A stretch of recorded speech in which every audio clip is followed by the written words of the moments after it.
Hello dear student, आप लोगों का स्वागत है हमारे यूट्यूब चैनल पंडित अर्जुन प्रसाद त्रिपाठी स्मारक इंटर कॉलेज पर।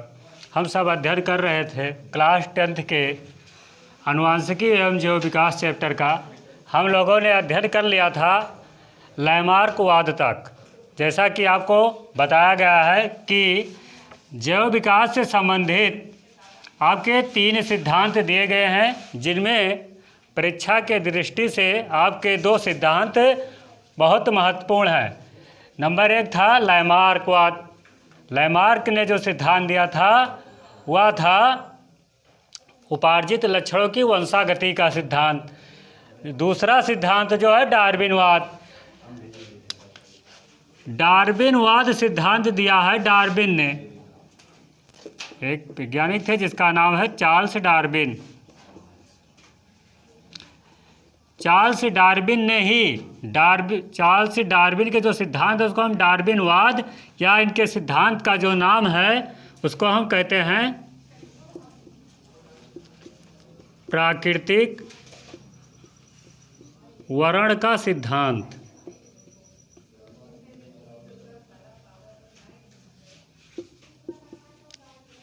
अब चाहे प्राकृतिक वर्ण का सिद्धांत कहा जाए चाहे डार्विनवाद कहा जाए, यह दिया था चार्ल्स डार्विन ने। इस सिद्धांत के अनुसार या डार्विन ने इस सिद्धांत में बताया कि पौधों और जंतुओं के बीच कैसे संघर्ष होते हैं, क्योंकि पौधे और जंतु जो है दोनों सजीव हैं और अपनी संख्या बढ़ाने के लिए कोई भी जीव है अपनी संख्या बढ़ाने के लिए जीवन संघर्ष करता है। कुछ चीज़ें हम डार्विन के बारे में जान लें।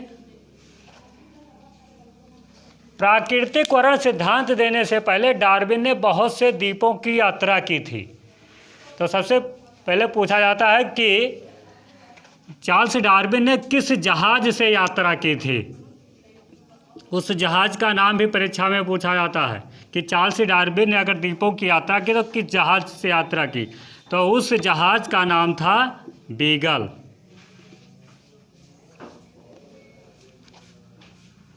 और इस यात्रा के दौरान एक द्वीप पर गए थे, उस द्वीप का नाम भी पूछा जाता है। वहाँ पर उन्होंने एक पक्षियों का कुल होता है जियोस्पिडी कुल, उसके बारे में पता लगाया था। तो इस जहाज से यात्रा की और किस द्वीप पर गए थे तो उस द्वीप का नाम है गैलापागोस द्वीप। और उन्होंने पक्षियों का एक कुल होता है उसके बारे में पता लगाया था। पक्षियों का एक कुल होता है इस द्वीप पर, उस कुल के बारे में पता लगाया था। उस कुल का नाम था जियोस्पिडी कुल। परीक्षा के दृष्टि से इनके सिद्धांत में ये क्वेश्चन पूछे जाते हैं आपके 1 नंबर में। अब हम सब देखेंगे डार्विनवाद के सिद्धांत क्या है, उनके सिद्धांत में क्या क्या बताया गया है कि एक जीव दूसरे जीव से कैसे जीवन संघर्ष करते हैं। अब हम सब डार्विनवाद के सिद्धांत में जो चीज़ें बताई गई हैं उसके बारे में अध्ययन करेंगे।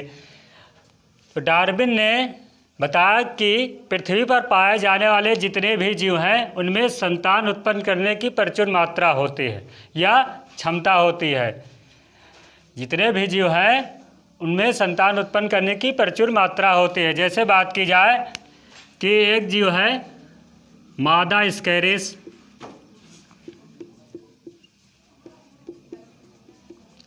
जो अपने पूरे जीवन काल में लगभग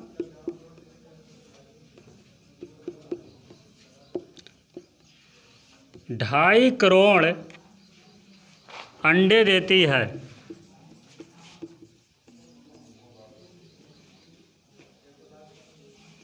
ऐसे एक पौधा है चौलाई, ये भी अपने जीवन काल में या हम कह सकते हैं एक बार में लगभग 1 लाख से ऊपर बीजों को क्या करता है उत्पन्न करता है। बात की जाए खरगोश, तो लगभग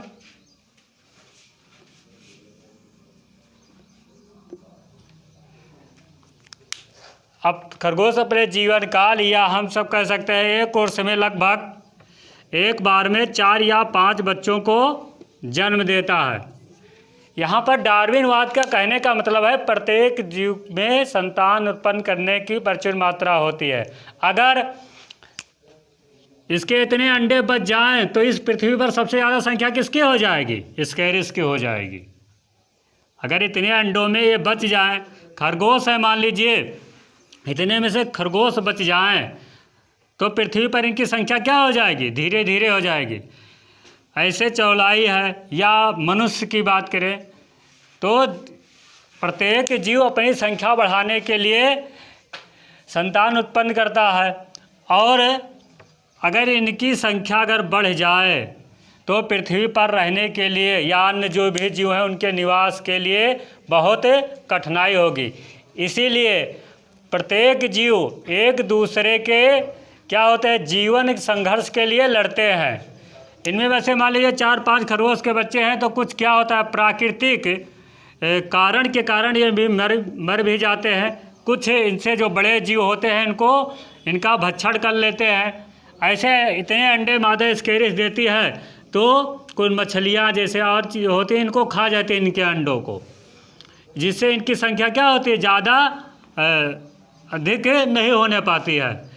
एक सीमित होता है कि इनकी संख्या, अगर प्रत्येक जीव अपनी संख्या बढ़ाने के लिए प्रयत्न करता है लेकिन कोई ना कोई कारक होता है, चाहे वह प्राकृतिक कारक होगा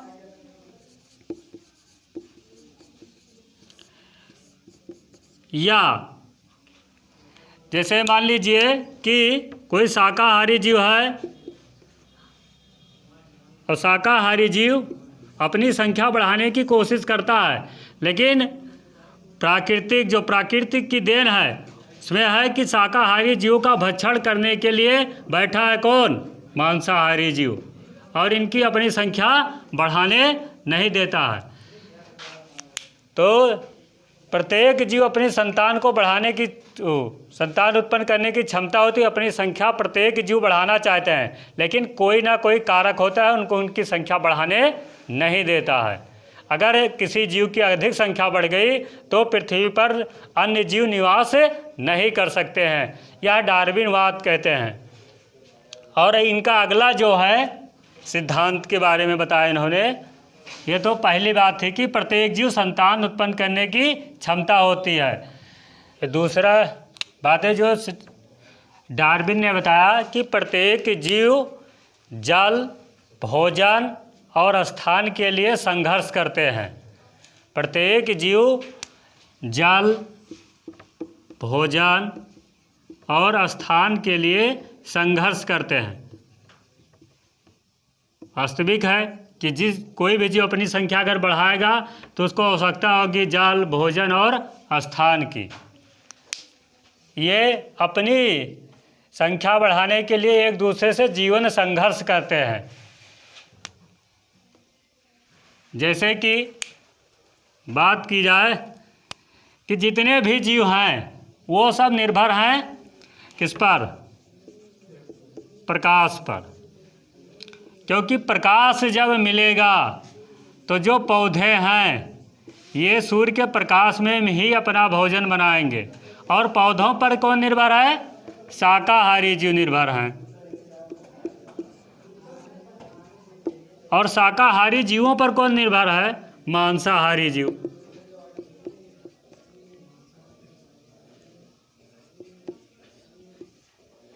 और मांसाहारी पर कौन निर्भर है, सर्वाहारी जीव। तो हम कह सकते हैं प्रकाश पर ही जितने भी जीव हैं प्रत्यक्ष या अप्रत्यक्ष रूप से किस पर निर्भर है, प्रकाश पर ही निर्भर हैं। प्रत्यक्ष रूप क्या हुआ, जो डायरेक्ट जैसे पौधों पर, अब शाकाहारी डायरेक्ट पौधों पर, अगर पौधे नहीं होता शाकाहारी जीव डायरेक्ट क्या है, प्रत्यक्ष रूप से पौधों पर निर्भर हैं। मांसाहारी जीव अप्रत्यक्ष रूप से पौधों पर निर्भर। अप्रत्यक्ष रूप से कहने का मतलब है कि जब शाकाहारी पेड़ पौधे होंगे तब शाकाहारी जीव ही जीवित रहेंगे, और जब शाकाहारी जीव होंगे तभी तो मांसाहारी जीव उनको खा पाएंगे। तो आप प्रत्यक्ष रूप से किस पर निर्भर है? पेड़ पौधों पर ही निर्भर हैं। तो प्रत्येक जीव जीवन संघर्ष के लिए जल और भोजन और स्थान के लिए संघर्ष करता है।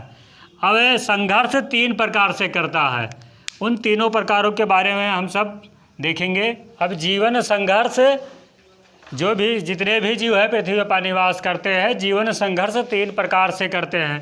पहला है अंतःजातीय संघर्ष। तो अंतःजातीय संघर्ष क्या होता है? जब एक ही जात के जीवों के बीच जो संघर्ष होता हो, हम लिख सकते हैं एक ही जात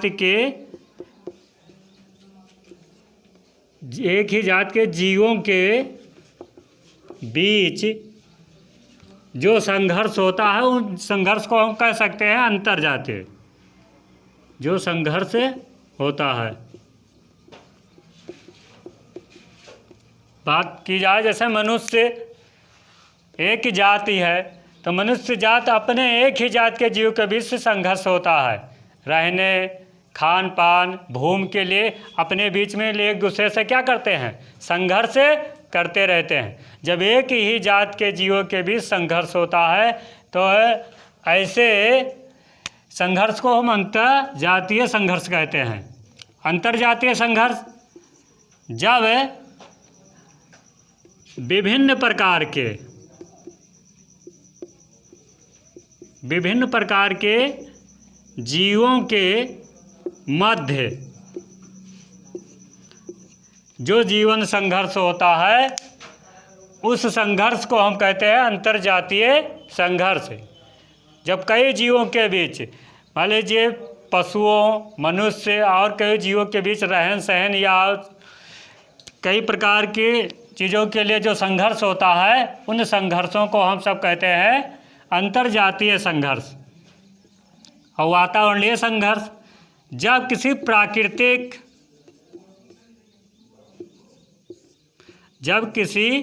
प्राकृतिक संघर्ष में के लिए एक जीव दूसरे जीव पर संघर्ष करते हैं, जैसे बाढ़ से बचने के लिए, बाढ़, सूखा या बाढ़ है, सूखा, ताप, वायु के लिए एक जीव दूसरे जीव से संघर्ष करते हों, तो ऐसे संघर्ष को वातावरणीय संघर्ष कहा जाता है। अब अगला आपका है विभिन्नताएं।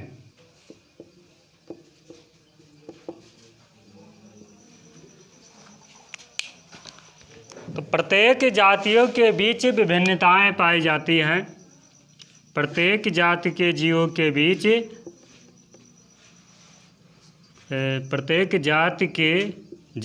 बीच विभिन्नताएं पाई जाती हैं, और ये विभिन्नताएं वंशागत हो जाती है। विभिन्नताएं क्या हैं? जैसे अंतर पाया जाए, बात की जाती है। जब आप सब पढ़ेंगे, अध्ययन करेंगे जनन के बारे में, तो आपको वहाँ बताया जाएगा कि जनन जो होता है 2 प्रकार से होता है। तो होता है, एक होता है लैंगिक जनन और दूसरा होता है लैंगिक जनन। तो जितने भी लैंगिक जनन वाले जीव होते हैं, उनमें विभिन्नताएं होती हैं। एग्जाम्पल देखना चाहे, जैसे कि हम सब एक ही माता पिता के संतान हैं, लेकिन हम सबका चेहरा क्या होता है? एक जैसा नहीं होता है। उनमें क्या पाई जाती है? विभिन्नताएं पाई जाती हैं। बहुत से विभिन्नताएं पाई जाती हैं, सब DNA और उस पर निर्भर होता है। लेकिन लैंगिक जनन वाले जीव जितने हैं, उनमें विभिन्नताएं नहीं पाई जाती, वो सेम एक जैसे होंगे, कोई अंतर नहीं पाया जाएगा। लेकिन लैंगिक जनन वाले जितने भी जीव हैं, उनमें विभिन्नताएं पाई जाती हैं। तो प्रत्येक जीव के जात के बीच जो होता है, वो क्या पाया जाता है? विभिन्नताएं पाई जाता है। यह विभिन्नताएं क्या हो जाते हैं? वंशागत हो जाते हैं। जैसे भी वातावरण में उनके जीव निवास करते होंगे, वैसे वातावरण वो विभिन्नताओं के आधार पर वंशागत हो जाते हैं। ये थी विभिन्नताएं। अब है अगला आपका वह प्राकृतिक वर्ण। जो भी जीव जीवन संघर्ष से, तीनों प्रकार के जीवन संघर्ष जो थे उससे बच पाते हैं तो अपने आप को प्राकृतिक वर्ण के साथ रहने, भोजन और आवास के लिए अपने आप को क्या करते हैं, उसे स्थान का चुनाव करते हैं और उसे प्राकृतिक या अनुकूलन के अनुसार अपने आप को ढाल लेते हैं। यही है प्राकृतिक वर्ण। यानी जो जीवन संघर्ष से जो जीव बचते हैं वो अपने आप को रहने या भोजन और आवास के लिए एक चुनाव करते हैं और प्राकृतिक के अनुसार अपने आप को उस अनुकूलन के अनुसार ढाल लेते हैं। अगला आपका है नई जात की उत्पत्ति। नई जात की उत्पत्ति, इसमें क्या होता है, प्रत्येक जात में बताया गया कि विभिन्नताएं पाई जाती हैं और धीरे धीरे ये विभिन्नताएं, जैसे बात की जाए कि इनमें धीरे धीरे जो विभिन्नताएं पाई जाती हैं धीरे धीरे एक नई जात को उत्पन्न कर लेती हैं। बात की जाए जैसे शेर को देखा गया कि शेर, तेंदुआ, चीता, देखो तीनों का कार्य एक ही है, तीनों का कार्य एक ही है। ऐसा माना जाता है कि पहले शेर की ही प्रजातियां पाई जाती थी और उनमें कुछ विभिन्नताएं पाई गई। धीरे धीरे एक नई जात चीता का जन्म हुआ, फिर चीता में भी कुछ विभिन्नताएं पाई गई और एक नई जात तेंदुए का उत्पत्ति, जो एक नई जात की उत्पत्ति हुई। तो जैसे जैसे जीवों की जातियों में क्या होता है, विभिन्नताएं पाई जाती है, ऐसे ऐसे एक नई जाति की उत्पत्ति होती रहती है। बस डार्विनवाद ने अपने प्राकृतिक वर्ण के सिद्धांत में इतने ही चीज़ें बताई थी। ये उनका संक्षिप्त रूप था। आज से आपका आनुवांशिकी एवं जैव विकास का चैप्टर समाप्त होता है। अब इस चैप्टर में जो कुछ भी छूट गया है वो आप लोग अपनी पुस्तक से अध्ययन कर लेंगे। अब नया चैप्टर अगले वीडियो में हम सब अध्ययन करना प्रारंभ करेंगे।